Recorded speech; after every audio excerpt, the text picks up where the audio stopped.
Nggak ngerekam?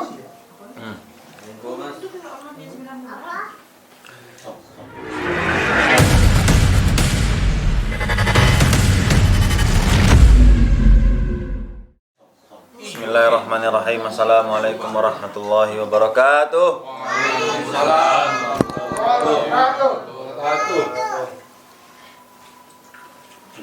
Alhamdulillahi rabbil alamin. Wassalatu wassalamu ala asyrafil anbiya wal mursalin Sayyidina Muhammadin wa ala alihi wa ashabihi wa atba'ihi wa man tabi'ahum bi ihsanin ila yaumiddin. Nasyhadu an la ilaha illallah wahdahu la syarika lah wa nasyhadu anna Muhammadan abduhu wa rasuluh al-mab'uts rahmatan lil alamin. Takbir. Allahu Akbar. Baik, surati rahimakumullah. Alhamdulillah, di malam yang berbahagia ini sudah masuk tanggal 1 Syawal. Alhamdulillah. Ya, hari raya Idul Fitri telah kita masuki.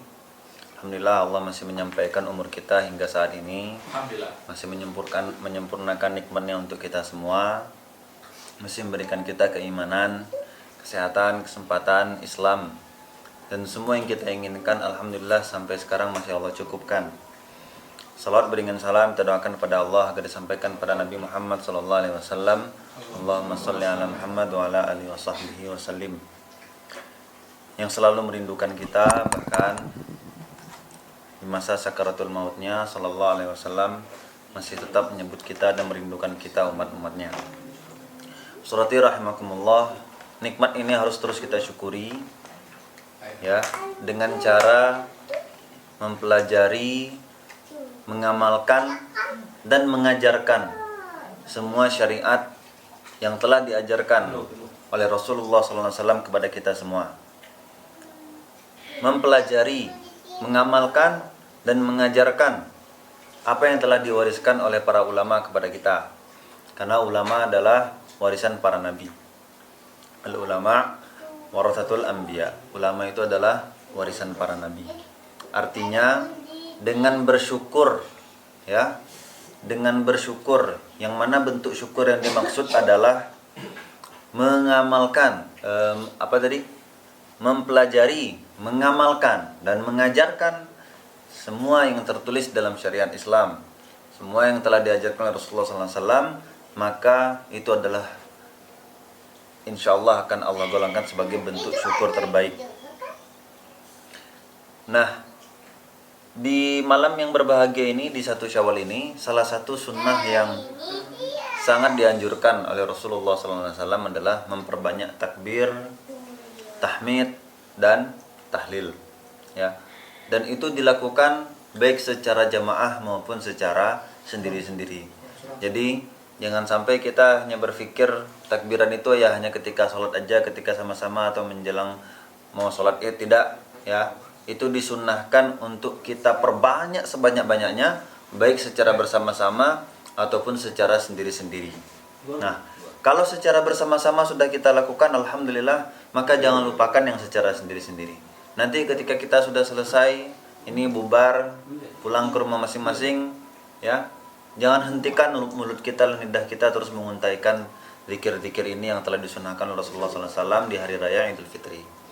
Nah, ini adalah bentuk syukur yang harus kita pertahankan, yaitu mengamalkan. Jadi syukur itu tidak hanya mengucapkan alhamdulillah, kemudian mengucapkan syukur saja dengan lisan kita, tapi yang namanya syukur itu adalah peningkatan dari dalam diri kita, peningkatan pemikiran kita, pemahaman kita, akhlak kita, ibadah kita, dan itu bisa kita simpulkan menjadi satu kalimat yang tadi sudah saya sebutkan, yaitu mempelajari, mengamalkan dan mengajarkan. Insya Allah ini adalah salah satu bentuk syukur yang tertinggi. Semua syariat yang ada dalam agama Islam ini kita pelajari, ya, seperti tentang hari raya Idul Fitri. Kita pelajari sehingga kita tahu bahwa sunnahnya adalah melakukan zikir banyak-banyak, takbir, tahlil, tahmid. Nah, kita perbanyak itu. Sudah kita pelajari itu, kita amalkan. Kita amalkan baik itu secara sendiri-sendiri maupun berjamaah. Kemudian setelah kita amalkan, jangan lupa ajarkan juga kawan-kawan kita, sahabat kita, anak kita, turunan kita semuanya. Nah, begitu juga di aspek-aspek yang lain. Apapun itu, sholatkah itu, puasakah itu, dan seterusnya. Maka dengan mempelajari, mengamalkan, dan mengajarkan, maka insya Allah itu akan Allah golongkan sebagai bentuk syukur kita kepada Allah atas nikmat-nikmat yang telah Allah berikan kepada kita. Ya, terutama ini adik-adik ya, abang juga, ini adalah nikmat ya. Jangan sampai naudzubillah wal billah, jangan sampai ini malah nanti Allah jadikan sebagai bentuk istidraj. Karena istidraj ini adalah salah satu azab yang sekarang belum terasa, tapi nanti baru bisa kita betul-betul rasakan akibatnya. Dan itu sangat merugikan dan menyengsarakan kita. Ya, istidraj itu ya daraja, berasal dari kata dal, ra dan ja yang artinya adalah bertahap. Nah, istidraj artinya Allah biarkan terus dia berada dalam kesenangan di dunia ini sampai nanti ketika sudah tiba masanya Allah jatuhkan dia, Allah azab dia sejadi-jadinya. Nah, maka nikmat-nikmat ini harus selalu kita hiasi dengan rasa syukur. Harus selalu kita hiasi dengan rasa mengharap ridha Allah dan berkah darinya.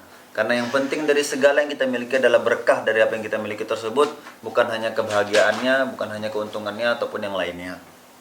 Ya, bahkan sekarang sudah ada yang tamat kuliah, alhamdulillah, ada yang baru selesai tamat SMA, ada yang sedang kuliah, alhamdulillah semua kebutuhan dapat terpenuhi. Maka bersyukurlah, lagi-lagi bersyukurlah, maka la in syakartum la azidannakum wa la in kafartum inna adzabi lasyadid. Bersyukurlah kepada Allah Subhanahu wa taala, dan apabila kita bersyukur, maka Allah akan lipat gandakan nikmatnya. Dan apabila kita kufur, apa itu kufur? Apa maksudnya kufur? Kufur itu bukan berarti kita ya udah yang kita miliki tidak kita pakai atau kita buang-buang, enggak. Kufur itu kita tidak merasakan peningkatan dalam diri kita sedangkan Allah terus melimpahkan nikmat kepada kita. Kufur itu sekali lagi diulangi bahwa ketika kita tidak merasakan peningkatan dalam diri kita padahal nikmat terus Allah berikan kepada kita. Apapun yang kita miliki bisa kita dapat. Ya kan? Mau ini dapat makan lancar alhamdulillah, pakaian lancar alhamdulillah. Kendaraan, HP gonta-ganti, jual beli bisa, ya kan? Itu semua adalah nikmat dari Allah Subhanahu wa taala dan itu sifatnya duniawi. Nah, ketika nikmat itu Allah berikan terus, harus kita ukur nih rasa syukur kita. Apakah kita syukur atau kufur? Kalau kita bersyukur, maka kita akan merasakan semakin banyak nikmat yang kita dapat, maka semakin tinggi ibadah kita, semakin sempurna akhlak kita. Nah, kita juga bisa menilai diri kita nih kufur atau tidak. Apakah kita semakin berbakti dengan orang tua? Apakah kita semakin nurut dengan orang tua? Atau sama saja? Atau sebaliknya? Atau kita sering protes? Atau sebagainya? Atau perasaan kita? Pemahaman kita kayak mana? Akhlak kita kayak mana? Ibadah kita? Apakah terus meningkat dengan meningkatnya nikmat dan fasilitas yang kita dapati? Semua fasilitas dan nikmat yang kita dapati ini apakah dia berbanding lurus dengan akhlak kita, ibadah kita? Nah, disitulah kita bisa ukur syukur dan kufur kita. Nah, maka dari itu lagi-lagi kita harus betul-betul hati-hati dari nikmat yang telah Allah berikan ini. Ya, harus selalu kita syukuri, jangan sampai Allah golongkan kita sebagai hamba-hambanya yang kufur nikmat wal'iyadzubillah. Usrati rahimakumullah. Allah Subhanahu wa taala berfirman, A'udzu billahi minasyaitonir rajim. Ya ayyuhalladzina amanu kutiba alaikumus shiyam kama kutiba alal ladzina min qablikum la'allakum tattaqun. Wahai orang-orang yang beriman, telah diwajibkan kepada kalian semua berpuasa sebagaimana telah diwajibkan oleh kepada umat-umat dan orang-orang sebelum kamu, la'allakum tattaqun, agar kalian menjadi orang-orang yang bertakwa. Jadi puasa ini tidak hanya kepada umat Nabi Muhammad SAW, tapi juga sudah diwajibkan pada umat-umat sebelum umat Nabi Muhammad SAW, hanya saja mungkin teknisnya berbeda. Tapi syariat puasa ini sudah disyariatkan dari dulu, dan sekarang adalah kita umat Nabi Muhammad SAW juga diwajibkan dan disyariatkan untuk berpuasa.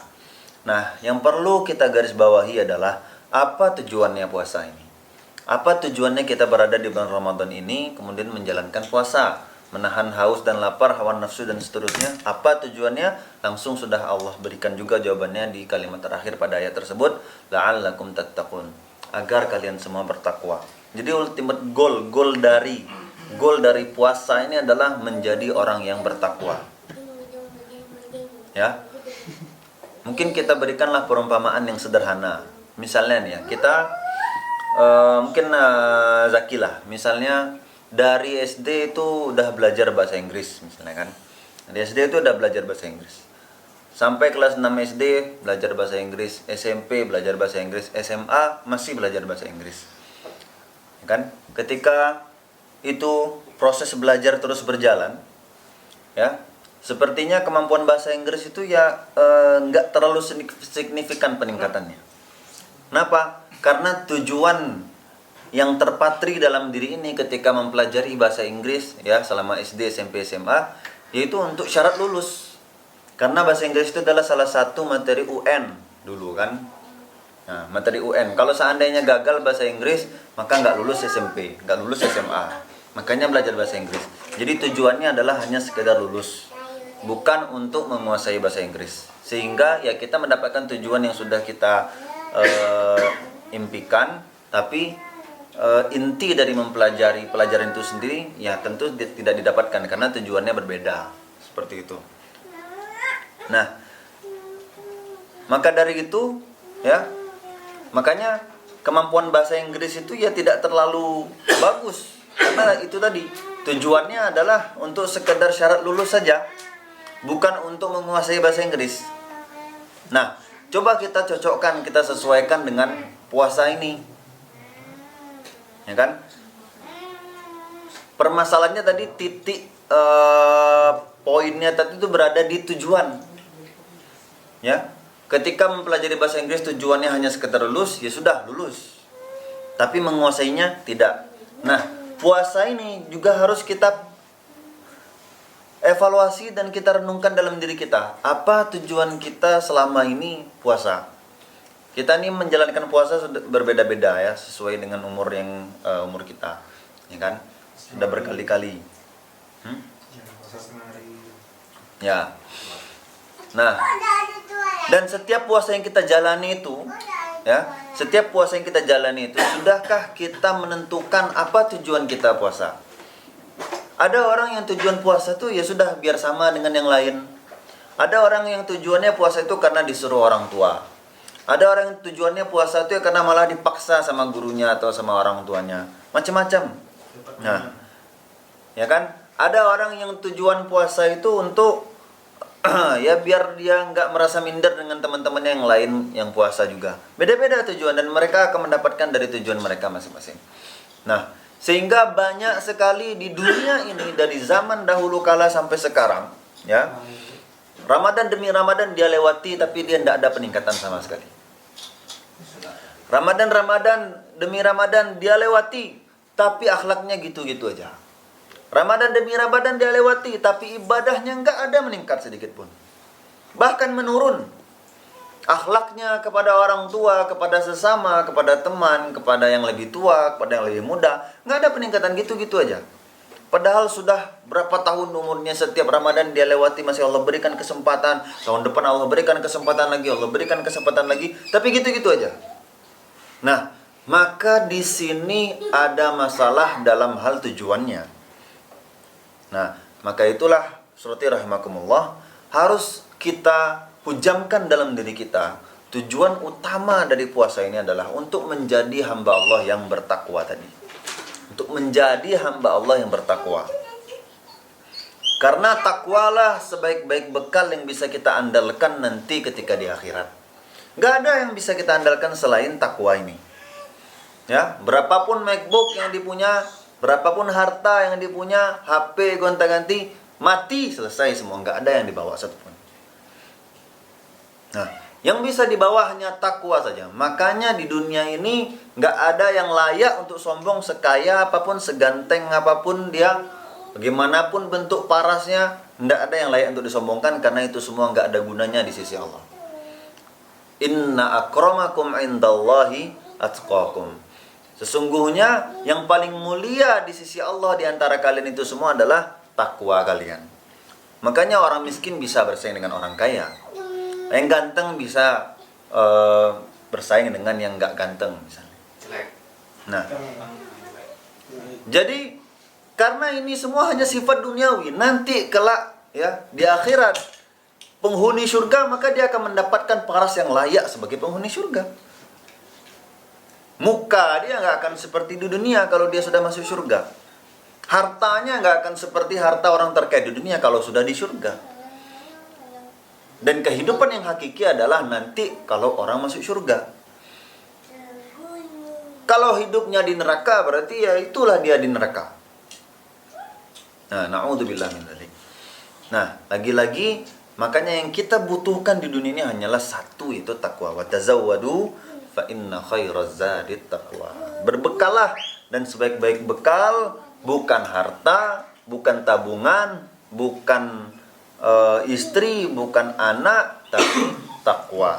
Itulah sebaik-baik bekal yang kita butuhkan untuk kehidupan kita nanti di akhirat, kehidupan yang hakiki. Nah, kalau mungkin ada kehidupan hakiki yang lain mungkin akan beda.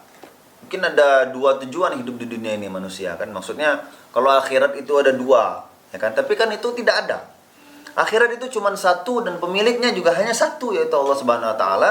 Maka tujuan kita untuk hidup ini juga satu, yaitu takwa. Mencapai takwa. Nah, wa man yattaqillaha yaj'al lahu makhraja wa yarzuqhu min haitsu la yahtasib.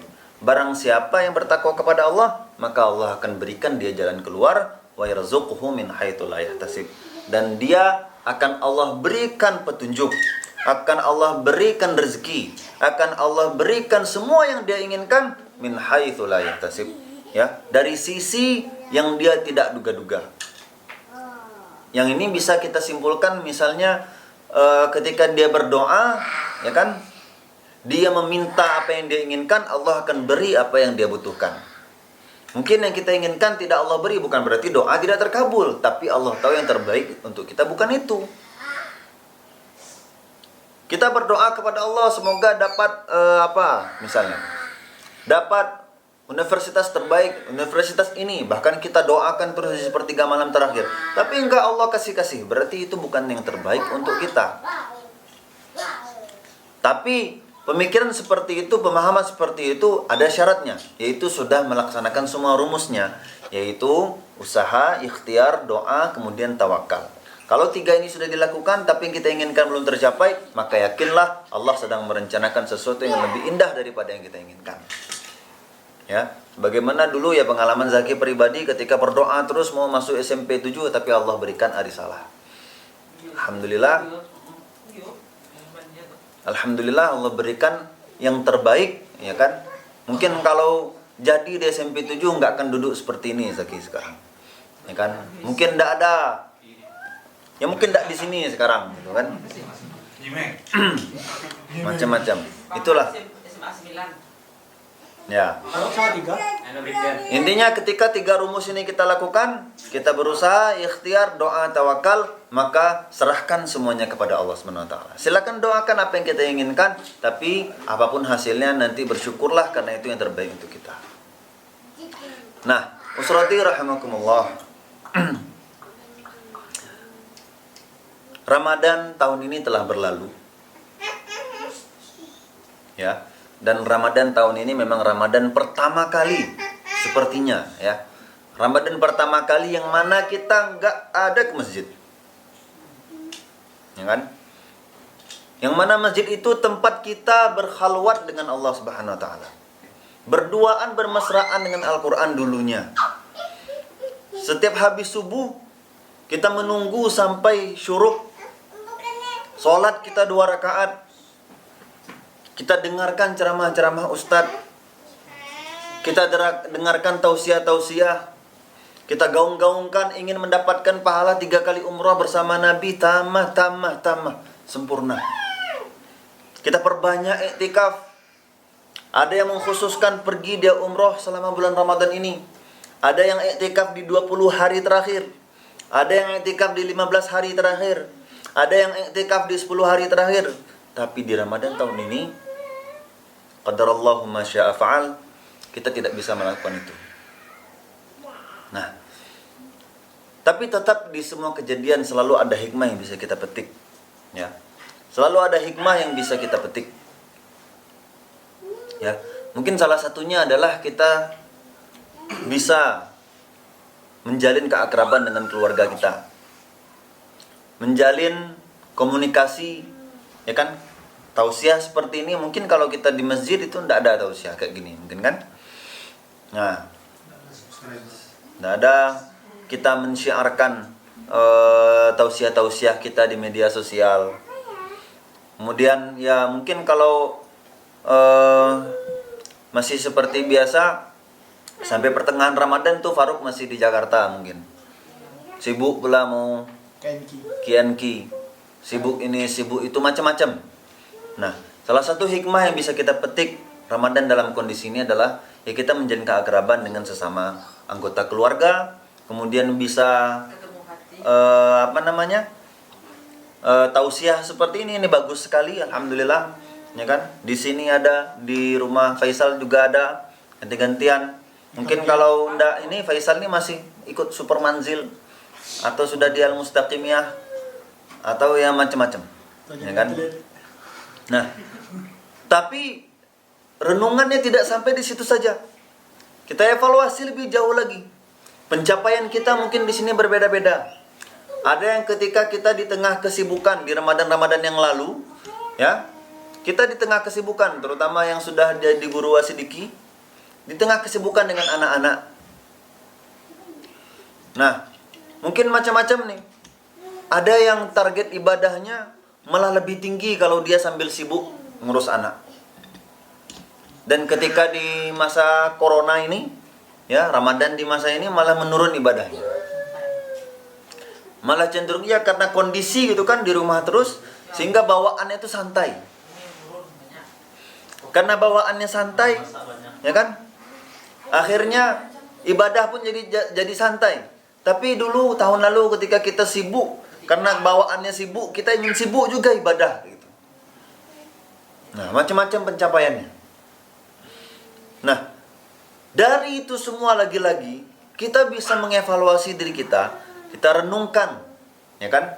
Selama Ramadan itu, ya, kalau seandainya tujuan takwa itu betul-betul terhujam dalam diri kita, tentu apapun kondisinya kita akan selalu berada di puncak ibadah kita. Karena itulah lagi-lagi yang terpenting adalah takwa. Bahkan ketika Ramadan itu datang, kita bisa mengukur takwa kita dengan cara merasakan hati kita itu seperti apa ketika Ramadan akan datang. Ketika masuk bulan Sya'ban nih misalnya kan, beberapa hari lagi Ramadan akan datang. Cuit-cuitan di Twitter, media sosial sudah mulai berdatangan. Woi, ada yang mengatakan Ramadan telah sampai di pelataran rumah kita. Sebentar lagi Ramadan akan tiba. Macam-macam kan? Dan perasaan kita pun macam-macam. Kita bisa mengukur takwa kita dengan perasaan itu. Apakah perasaan kita deg-degan senang menyambut Ramadan ini ketika dia datang? Atau biasa-biasa saja? Atau bahkan mengeluh? Kita bisa evaluasi di situ. Bagaimana takwa kita ini?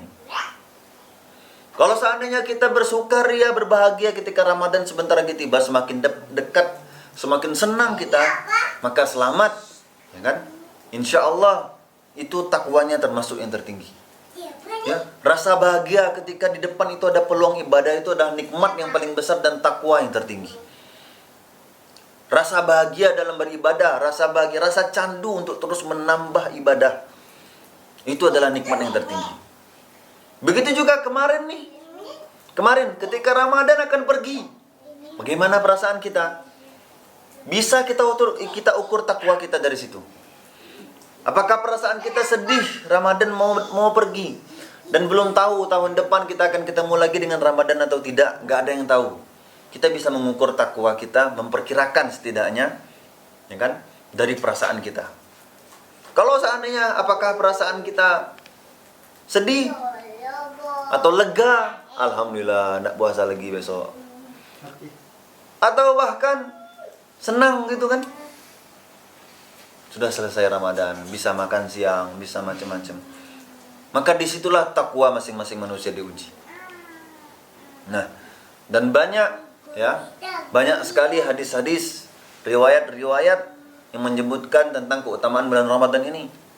Ya, salah satunya apabila umatku mengetahui betapa banyaknya bonus dan pahala yang Allah curahkan di bulan Ramadan ini, maka dia pasti akan berharap sepanjang tahun itu adalah bulan Ramadan. Nah, apakah perasaan kita sudah sejalan dengan hadis itu? Mari kita ukur sendiri. Kemudian, ada juga riwayat yang mengatakan, kalaulah seandainya penghuni kubur itu ya bisa dibangkitkan lagi di dunia ini sebelum hari kiamat, maka dia pasti akan meminta ingin dihidupkan lagi 1 detik saja di bulan Ramadan. Saking berkahnya bulan Ramadan ini. Dan Rasulullah SAW juga bersabda, "Man qama Ramadana imanan wa ihtisaban, ghufira lahu ma taqaddama min dhanbi." Kemudian ada lagi, "Man shama Ramadana imanan wa ihtisaban, ghufira lahu ma taqaddama min dhanbi." Barang siapa yang berpuasa di bulan Ramadan imanan wa ihtisaban, dengan penuh iman, dengan penuh keikhlasan, dengan penuh keseriusan, ketulusan, sukacita, dan mengharap pahala Allah Subhanahu wa taala, ghufira lahu ma taqaddama min dhanbi. Akan diampuni segala dosanya yang telah berlalu. Nah, berarti kan syaratnya agar dosa diampuni tadi apa? Imanan wa ihtisaban. Sudahkah kita selama puasa ini melaksanakan ibadah imanan wa ihtisaban? Ya, mengharapkan ridho Allah, bukan hanya untuk menggugurkan syarat agar bisa misalnya main game, ya kan? Atau untuk bisa agar sudah dilihat sama Umi Abi ini sudah tilawah, sudah dilihat sama Umi Abi ini sudah sholat duha, agar dilihat sama Umi Abi ini sudah sholat tahajud, sudah sholat sunnah, macam-macam, ya kan? Tujuannya macam-macam. Tapi yang tujuannya imanan wa ihtisaban, maka hadiah Allah telah Allah berikan kepadanya, yaitu ghufira lahu ma taqaddama min dhanbi. Akan diampuni segala dosanya yang telah berlalu. Nah, itulah dia usrati rahimakumullah. Ya, bulan Ramadan ini harus betul-betul kita jadikan bahan evaluasi kita. Sekarang ia telah pergi, ya kan? Dan kita tidak tahu apakah tahun depan akan dipertemukan lagi dengan bulan Ramadan atau tidak. Tapi yang jelas, ya kan, tujuan takwa harus betul-betul terpatri dalam diri kita, bahwa tujuan dari kita puasa menahan dahaga, lapar, hawa nafsu semuanya itu adalah untuk mencapai ketakwaan yang tertinggi. Karena dengan takwalah Allah akan arahkan gerak-gerik kita, Allah akan arahkan perasaan kita, hati kita, sehingga kita mudah menerima kebenaran, otomatis mencintai kebaikan, dan otomatis pula membenci keburukan. Makanya ada doa yang kalimatnya, Allahumma ya muqallibal qulub, tsabbit qalbi ala dinik, wa ya musarrifal qulub, sarrif qalbi ala ta'atik. Wahai ya Allah yang maha membolak-balikkan hati, hati kita ini bisa berbolak-balik, maka doalah kepada Allah agar Allah tetapkan hati kita ini untuk selalu dalam agamanya, dan selalu Allah tetapkan hati kita ini untuk senantiasa taat kepada Allah Subhanahu wa taala. Ya, orang yang paling buruk bisa menjadi paling baik ketika Allah takdirkan untuk dibalikkan hatinya menjadi baik. Tapi itu hanya Allah lakukan, ya, sejalan dengan salah satu firman-Nya, innallaha la yughayyiru ma biqaumin hatta yughayyiru ma bi anfusihim. Bahwa Allah itu tidak akan merubah seseorang menjadi baik atau menjadi taat kecuali ketika dia sudah berusaha untuk merubah dirinya sendiri. Kalau seandainya kita nggak berubah-ubah, merasa rasanya kok gini-gini aja, susah kali berubah dan segala macam, ya kan? Berarti usaha dan ikhtiar kita untuk merubah diri kita sepertinya belum cukup, sehingga Allah masih menguji kesabaran kita. Aqulu qouli hadza fastaghfirullah li wa lakum wa lisairil muslimin wal muslimat wal mu'minin wal mu'minat fastaghfiruhu innahu huwal ghafurur rahim. Assalamualaikum warahmatullahi wabarakatuh. Waalaikumsalam warahmatullahi wabarakatuh.